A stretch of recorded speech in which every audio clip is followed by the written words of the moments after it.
Braveheart concludes in 35 minutes on BBC One after the news.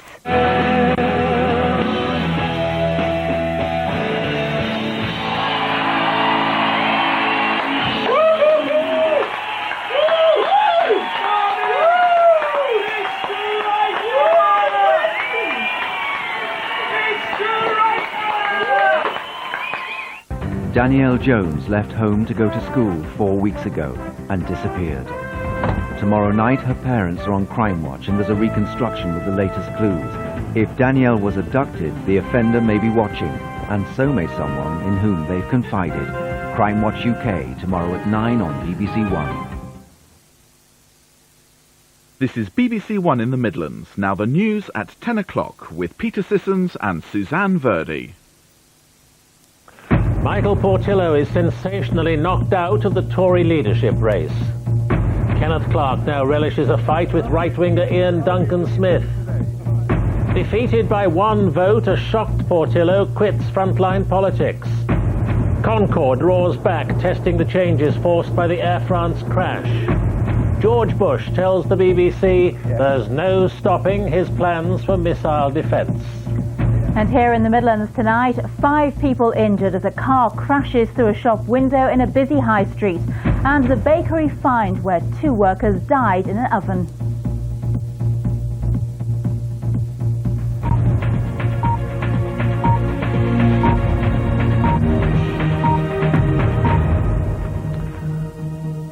Good evening. One vote today ended Michael Portillo's ambition to lead the Conservative Party, and it may also have put him out of top-level politics for good. Tory MPs chose the last 2 in the frame today, the 2 who will now battle it out for the votes of party members in the country. The result of the MPs' vote: Clarke, 59 votes, Duncan-Smith, 54, and Portillo, 53. So now, the choice is between Kenneth Clarke and Ian Duncan-Smith. A stark choice, too, between political opposites. John Pienaar saw the drama unfold. He's at Westminster now. Peter, this has been the most extraordinary day so far in a contest which has defied every prediction. Everyone thought Ken Clarke had a struggle on his hands just to survive today, probably including Mr. Clarke himself. Well, everyone was wrong. And just a few weeks ago, who'd have guessed that today would be the end of Michael Portillo's political career? 54, Duncan-Smith. Michael Portillo, 53. One MP's face said it all. Friend to Clarke, enemy to Portillo, and Widdicombe was in heaven.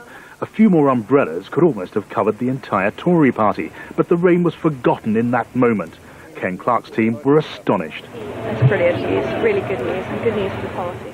For the faction nicknamed the Portillistas, a single vote was enough. It was all over. Michael Portillo was on his way out of politics, bearing it as best he could. What? Are you disappointed, Mr. Portillo? Yes, but I can live with it. Thank you. Nothing very fashionable about Ken Clarke, and he didn't win the ballot by compromising his pro-European views. He came first today because a lot of Tory MPs think he's a winner. What do you make of this result? Was this a triumph of personality over ideology? I have no idea, because it's an unpredictable electorate, and I confess to you I was surprised to come first, but I'm pleased we made such a broad appeal across the party. I actually think the party is held together here and in the outside world by a desire to win elections, and I think we put together, and I put ideas, and I put ideas to colleagues that are most likely to appeal to people who've left us and now vote Liberal or Labour or Scott Nat, who ought to be Conservatives by conviction as I am. So now there are 2.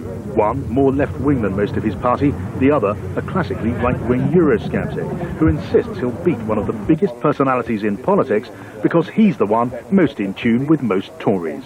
I think you'll find that there are very many people out there who aren't just looking for specific issues. They want to know, can the person who will lead the party, does he have what it takes to lead? Will he bring them together, or will there be constant warfare afterwards because he and the party are at odds with each other? That's the key, to lead from the common experience of the party and reconnect with the public. They are Kenneth Clarke, Ian Duncan-Smith.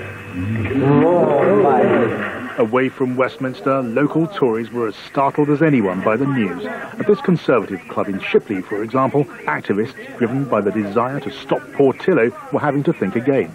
It poses a great problem for me because I was sort of hoping that Portillo and one other would be in the final 2, and then I could vote for that one other.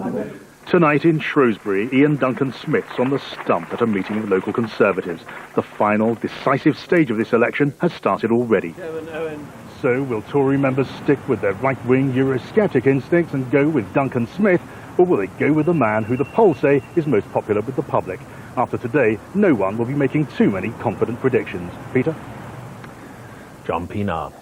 Well, Michael Portillo had spent 4 years planning his return to high-profile politics, but in a few moments today, the once glittering career was holed below the waterline.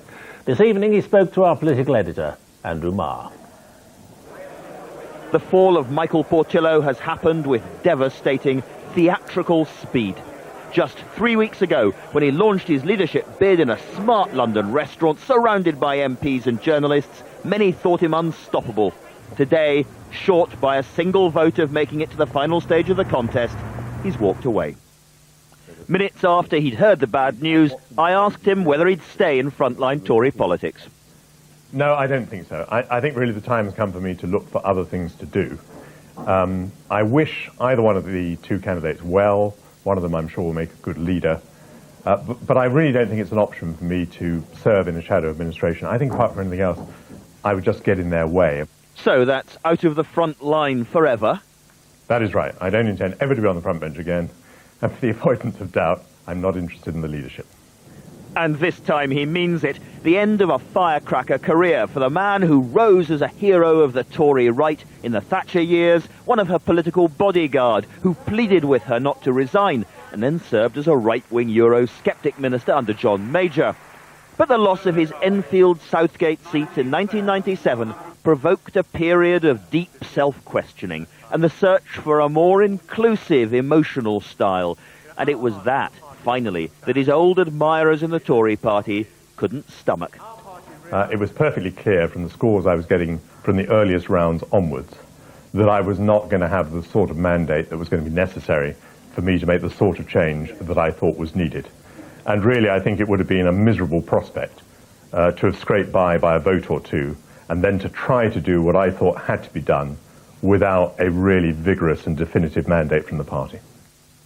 Michael Portillo has lived a quick change life. Son of a Spanish Republican exile, to Ribena kid, art lover, tub thumper, a man on a journey to his past and his real self. So what now? I mean to say, and it really depends what offers I get, but my main interests are indeed in the field of the arts and in the field of the media, and maybe I could mix that with a little bit of business as well. So another Tory heir who has seen the crown snatched from his hands at the last minute. He's off tonight to speak to another Tory dinner, and his ambition, he says, is to address rather fewer Tory dinners in future. Andrew Marr, BBC News, Westminster. And our political editor, Andrew Marr, is at Westminster now. Andrew, the Portillistas seem to have everything stitched up. How much of a shock was it to them and the Crown Prince? I think a huge shock to the people around Michael Portillo. Perhaps less of a shock to him himself. He did not think, and hasn't thought for some time, that the party in the country, all those people out there, were going to go for him.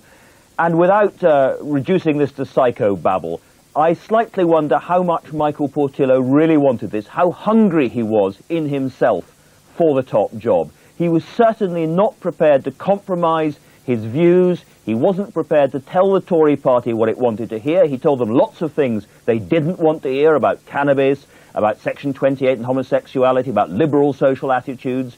And his view was, you either take me as I am now, or forget it. Well, they said thank you and good night.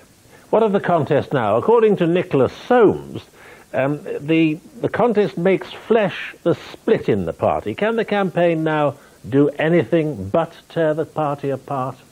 Well, this is a horribly stark choice now for a lot of Conservatives.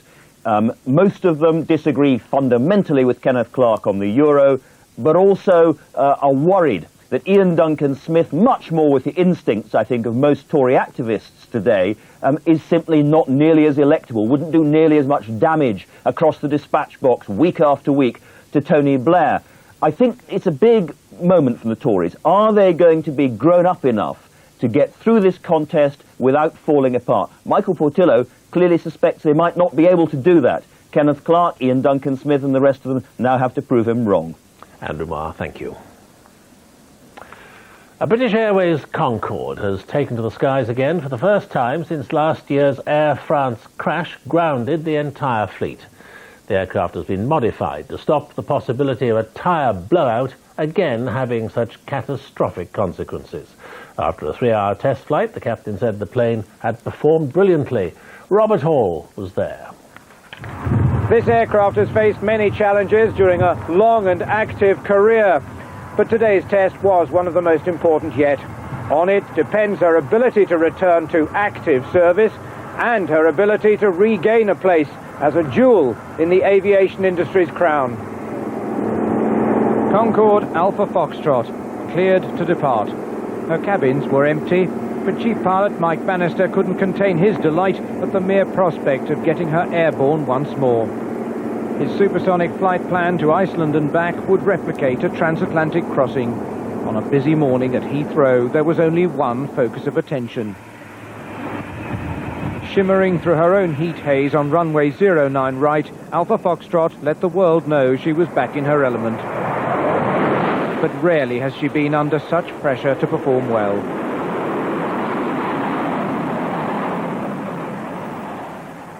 Last July's loss of 113 lives shattered public confidence and forced major modifications to the Concorde fleet. Today's journey would determine whether months of engineering work had affected the aircraft's extraordinary capabilities. Her flight and her landing at an unseasonal RAF Brize Norton were monitored by an onboard air safety team. Concorde had not yet convinced the doubters, but I found a sense of relief on her flight deck. It looks like the modifications make far less impact on the airplane than we anticipated. That's really good news. Most importantly, though, I think the aircraft performed brilliantly. It was a joy to fly. Concorde will remain here at Brize Norton for further tests to be carried out. If those tests prove positive, there are still hopes that she'll be airborne with fare-paying passengers by the autumn. Robert Hall, BBC News, Oxfordshire. Police chiefs have been answering questions from the public tonight after a South London man was shot 6 times by officers. It's emerged that the victim was holding a gun shaped like a cigarette lighter. There was a small but vocal protest in Brixton tonight, concern and anger at this fatal shooting. No one wants this kind of policing. People feel that there is a shoot-to-kill policy. Police were called to Brixton yesterday afternoon after receiving reports of a man brandishing a handgun. He was soon tracked down to this block of flats. Armed police officers shot the suspect 6 times, but it emerged today that his weapon was a cigarette lighter designed to look like a gun. We were able to buy something similar in central London today. A cigarette lighter which looks like a gun. It cost us £20 and it's perfectly legal. So how difficult is it for a police officer to tell the difference? We asked the man responsible for National Police firearms policy.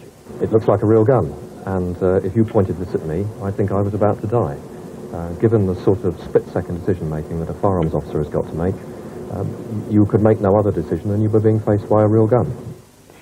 Government figures on firearms incidents show that between 1995 and 99, police in England and Wales dealt with more than 40,000 crimes involving firearms.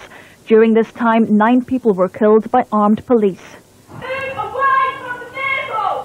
They go through strenuous firearms training, but with 2 fatal shootings by police in less than a week, pressure's growing for less lethal weapons to disable suspects.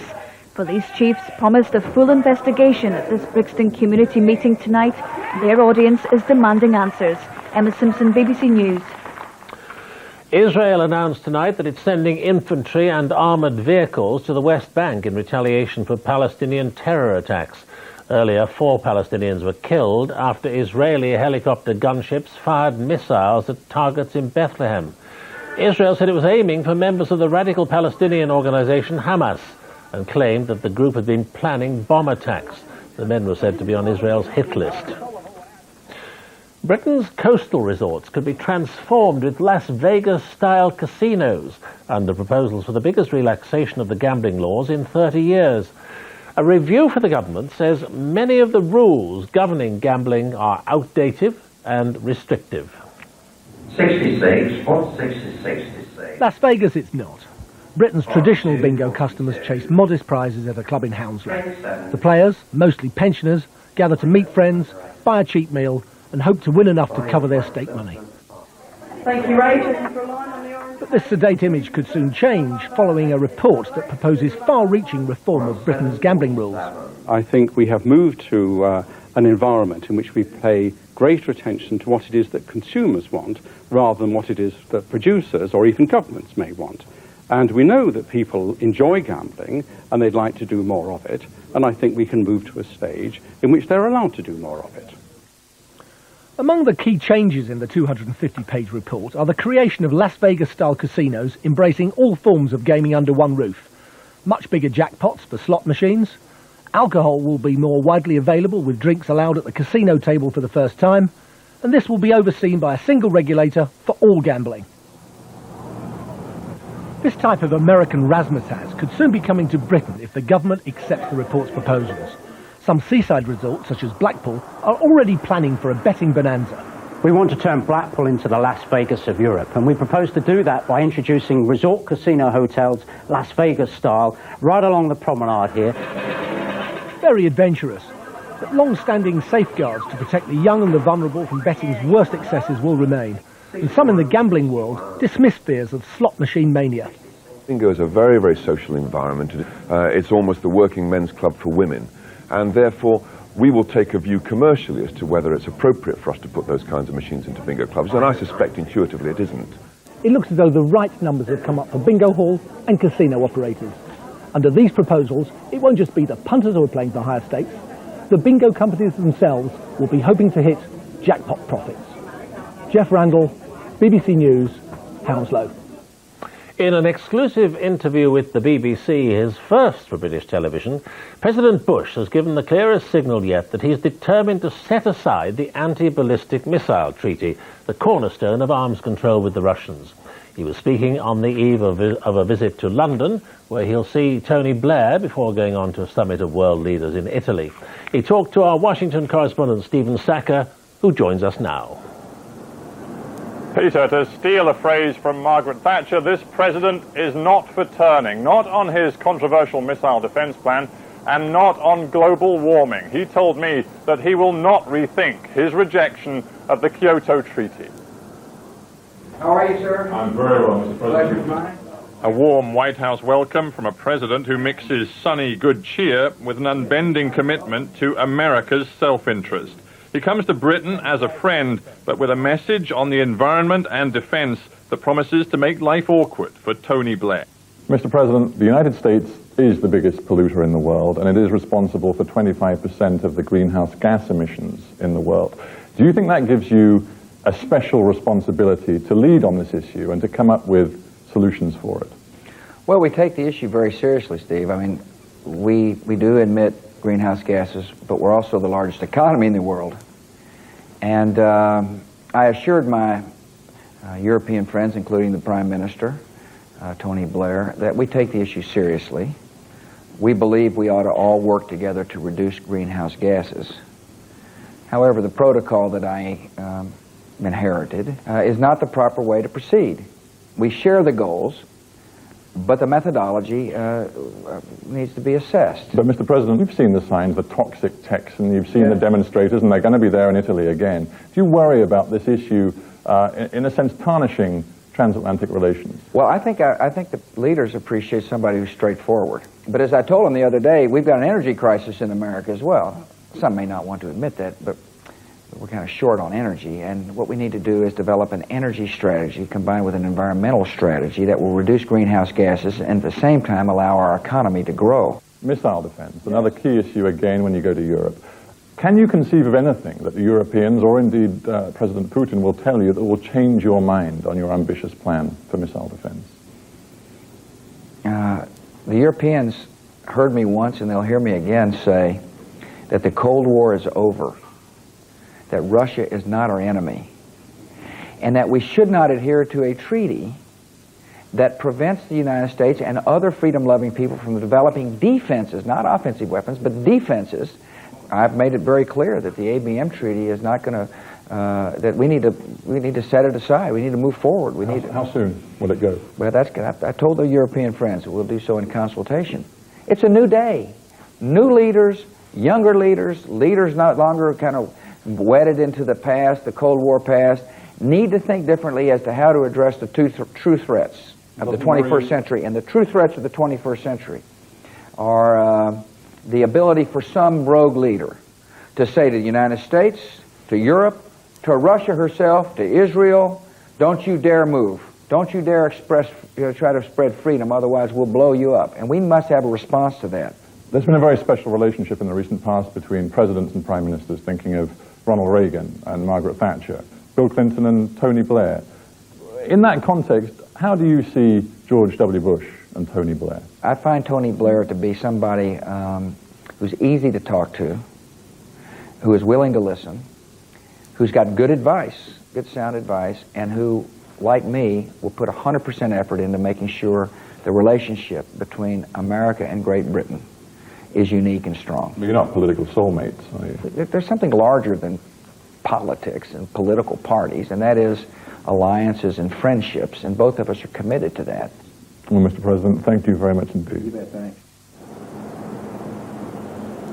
So George Bush will very soon be in London for what he calls consultations with friends. But in truth, he seems to know exactly where he wants to take America, with or without the support of his allies. Peter. Thank you, Stephen. Here, the government has sacked one of the most prominent opponents of its plans to privatise the tube. Bob Kiley, the man chosen by Mayor Ken Livingstone to revive the capital's underground system, has lost his job as chairman of London Transport. Mr. Kiley claims it was a transparent attempt to silence him. The architects in charge of building the new home for the Welsh Assembly in Cardiff Bay have been sacked. Building work started a few months ago, but the Assembly said it no longer had confidence in the Richard Rogers partnership. It's now considering whether to scrap the project altogether after the costs of the building spiraled. Within the past hour, the world's largest microchip maker, the American company Intel, has reported a sharp fall in its profits for the second quarter of the year. They're down 76%. Our correspondent Stephen Evans joins us from New York. Stephen, if this is happening to a big player like Intel, what does that mean? What's happening to the United States economy? Well, it shows we're not out of the wood. Intel is one of the pillars of the economy, a pillar of the computer revolution. It makes the very building blocks of it, if you like, the computer chips.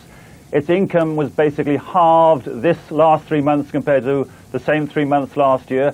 Now, remember, earlier in the day, Philips actually in Europe made a loss. So you've got a picture now of American companies feeding on European companies and taking each other down as demand falls on each side of the Atlantic.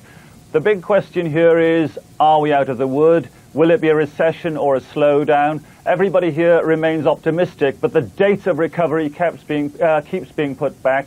So basically, it will get worse before it gets better. Stephen Evans, thank you. Well, more on the main news now. The battle for the Tory leadership. Ken Clarke and Ian Duncan Smith have won the third and crucial ballot among MPs. Now it's up to the party's members to choose which one of them will succeed William Hague as leader. Mark Mardell has been weighing up the two contenders. They say he's grey. In fact, IDS, as he's rapidly becoming known, may be bald, but he's had quite an exciting life. He went to Naval College, then university in Italy, where he worked as a waiter. In the Scots Guards, he was surrounded by a mob in Derry.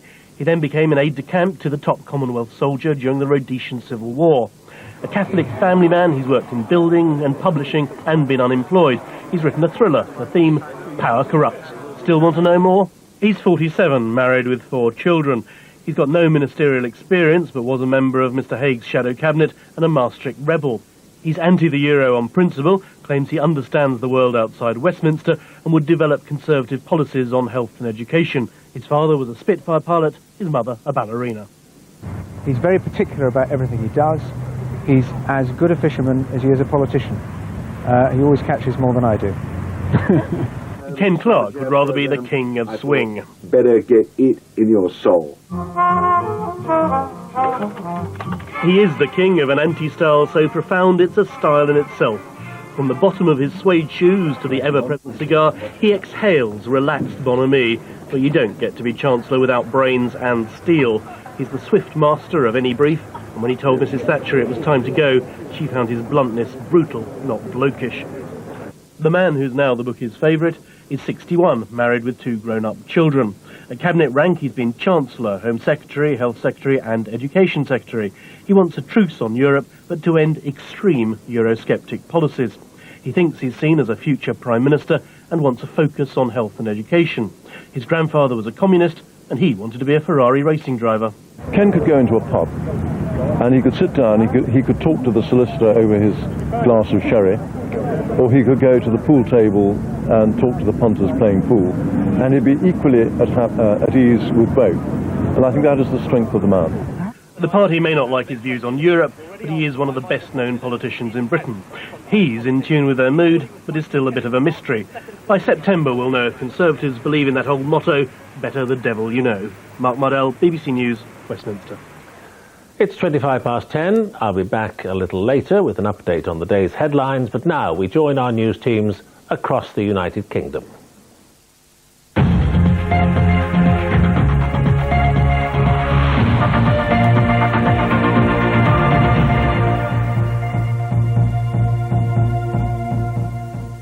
Good evening, I'm Suzanne Verdi. 5 people have been treated in hospital after a car ploughed through a shop window. The accident happened in Birmingham on a busy shopping street. James MacDonald reports. It was described as like a scene from a movie. This Vauxhall Corsa car crashed through the plate glass window, mowing down 3 pedestrians, a shopper and the shop's owner in its wake. Well, there was injured line all over the place. We checked the car when we got here to make sure there was nobody underneath it. We rendered that safe. And it was just sheer luck that, as I say, no one was killed. The police say the car was turning out of a side road onto the high street when the driver appeared to lose control and crashed into the shop. Those working in the shop described what happened. The car just came through the window and it was, you know, the glass went, it was just horrendous noise, and I just couldn't believe what I saw and the screaming. I just turned and heard the terrible crash, and the counter was coming towards us, and there was a lady trapped underneath the counter. One of the things we will have to do is examine the car thoroughly to make sure that there's no mechanical defect, and then we'll be able to establish whether it's driver error or it's the car at fault. Those injured in the accident suffered broken legs, a broken arm and cuts and bruising. The driver of the car, an 80-year-old retired doctor, was unhurt. Tonight, one of the injured remains in hospital with serious head injuries. A 30-year-old woman is tonight being questioned by police in Cheltenham after a child was taken from a hospital. The 6-month-old boy went missing last night from a ward at Cheltenham General Hospital. He'd been taken there under a care order. A woman who's believed to be the child's mother was arrested by police officers in Bristol. The baby boy is reported to be safe and well and is now being cared for by social services. A company and its directors and managers have been ordered to pay more than £600,000 in fines and costs after 2 workers died in a hot bread oven. The men had been sent into the oven still hot enough to boil water to carry out money-saving repairs. Colin Pemberton reports. Bread making at the Harvest Time Bakery in Leicester was interrupted when one of its 75-foot-long ovens needed repairing. The professional cost of fixing it was £2,500. Bosses decided to cut costs and sent in 2 of their own staff. Ian Erickson from Walsall and David Mays from Leicester entered the oven too soon. Giant fans had cooled the outer edges of the oven 2 hours after it was switched off, but it needed another 10 hours to cool properly. From the inside of the oven, where it was still 100 degrees centigrade, the 2 men sent desperate messages on their walkie-talkies, but the conveyor belt they were on could not be reversed. They were trapped for 17 minutes. At Leicester Crown Court, the bakery's owners, Harvest Time of Walsall, admitted charges under the Health and Safety at Work Act.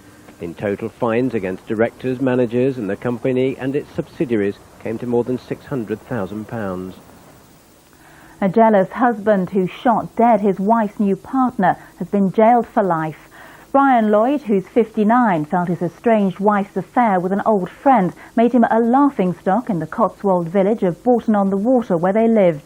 Lloyd shot John Cannings outside his wife's home after the pair moved in together. The man who died in a mid-air collision near Evesham in Worcestershire on Sunday has been named by police. He was James Mousley, a 53-year-old engineer who lived in Droitwich Spa. He tried to bail out of his glider, but his parachute failed to open. A man in the second glider is still in hospital with serious injuries. Human remains found in Woodland in Shropshire in February this year have been identified as belonging to an eccentric recluse. Alan Matthews, who was 70, lived for more than 20 years in a ramshackle home at Arkle Woods near Wellington. He was last seen alive 3 months before his body was discovered. It was identified after the police carried out a series of forensic tests. Dog owners are being warned of a trade in stolen pedigree breeds. At least 9 dogs have gone missing in the last week in one part of the Midlands. They can be worth hundreds of pounds each, and some owners believe their pets have been stolen to order. Catherine Mackey reports. Rushka, a 15-month-old Labrador, was taken from her home 2 days ago. The latest victim, it seems, of a trade in stolen pedigree dogs. Her owners were in their house at Belbroughton in Worcestershire when they heard a car speed off. I think that they simply knew that she was here and she was there, and that was it. They've taken her. I think they've taken her for breeding, which unfortunately she's no good for. Due to having a slight hip displacement, we had to have a spade. At the Charnock Goff and Shepherd veterinary practice in Kidderminster, they're trying to persuade owners to fit their pets with identity chips. At a cost of about £25, the chip lasts a lifetime. The animal can be scanned with identity information available through a national database. At this practice, they know of 9 pedigree dogs that have gone missing in the last week alone, and they've put other vets on alert. Trying to encourage organisations, particularly vets, to routinely scan new adult animals as they come into the surgery. Just do it very routinely, not trying to embarrass owners, but one day we might just pick up an animal that's been stolen. Rushka's owners are now offering a £300 reward for her safe return. In truth, the whole family's been a bit lost. You sort of get used to having... She's not part of the family, really, and I mean, we miss her really, really bad. Police are now urging people with information about the stolen animals to contact them. The Birmingham historian and broadcaster Carl Chin was in London today to be presented with an MBE by the Queen. Dr Chin, who helped lead a campaign to save the Rover car plant at Longbridge in Birmingham, was named in the Queen's birthday honours list. He was at Buckingham Palace today with friends and family to receive his medal. Well, that's it from us. Our main programme is at 6:30 tomorrow evening. Now, though, it's back to Peter Sissons in London. Bye-bye for now.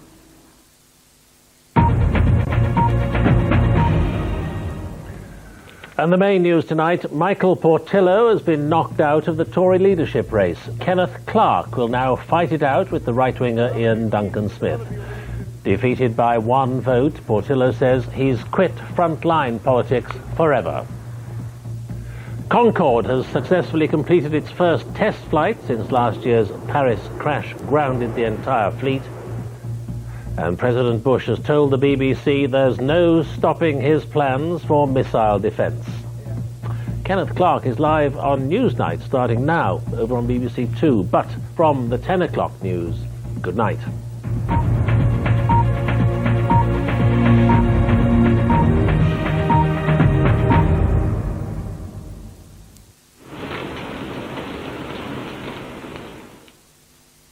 Hello, good evening. It really was a day of contrast. Some miserable weather today in the south, wet and windy. Bournemouth coming out the wettest place with over an inch of rain, 34 millimetres. Most of that fell just this afternoon. But in the far north, we just squeezed some fine weather, and Lerwick and Shetland did very well indeed, with over 15 hours of glorious sunshine. It's still clear there now, but you can see how the cloud's been streaming its way northwards today. The rain has become extensive, and it really is setting in across the south. You can see how from, say, parts of Wales in towards the Manchester area, right across the Midlands, into East Anglia in the south, we've still got some heavy rain around. A little bit better now in the far south, although here's some sharp showers. But through tonight, that front stays with us, a strong and squally northeast wind as well, and that rain really doesn't look as though it'll move very far in at least the next 12 to 24 hours. Now that could cause some problems, especially because of the higher ground catching such a lot of rain. So the upland areas of Wales, the South Pennines, maybe the Peaks, you could catch up to 2 inches of rainfall, 50 millimetres, and so the catchment areas there may be at risk from some flooding. Something just to keep an eye on in the short term. And a strong wind as well. We've had those blustery winds today. We'll keep that strong northeast or eventually northerly wind, and that blustery wind staying with us even into Thursday, only slowly easing down. So for tomorrow then, wet and windy sums it up for some places, especially from, say, the Humber across the Midlands into Wales. That'll be the zone where we keep the miserable sort of wet weather. It'll only slowly ease through the day. To the south, a little sunshine, but also some showers. And it looks as though they'll become rather more widespread through the afternoon. Again, a chance of some thunder, but some areas could miss out and actually see some sun, so not all bad there. And to the north, a little bit of an improvement again. Brighter skies for Northern Ireland tomorrow, and not bad again in Scotland with some sunshine, but a few showers in the north. Now, it will be a windy day. We've seen that already. Local gales around some of these western coasts. In the rain area, temperatures really depressed. 14 degrees, 57 Fahrenheit. Miserable weather here in that rain band. To the north, a bit better. 19 for Dumfries and Galloway. 19 again, possible for London and Norwich. For Thursday, another windy day. Low pressure close by as well, but it'll start to move away to the east. And by Friday, it'll have gone. And that'll allow a window of drier weather. So for Thursday then, we will actually still see some rain or showers around, fairly cloudy skies. Hopefully that'll gradually ease away to the east, and Friday should be quite a bit better. That's it. Good evening. The biggest names in athletics gather under the floodlights of Crystal Palace. The most important fixture in the British athletics calendar. A barometer for the World Championships. The last chance to show your stuff. Athletics, the British Grand Prix, Sunday from 7 on BBC Two. William Wallace has made his mark. The fight for Scottish independence has only just begun. Now on BBC One, bloody battles and strong language in the conclusion of Braveheart.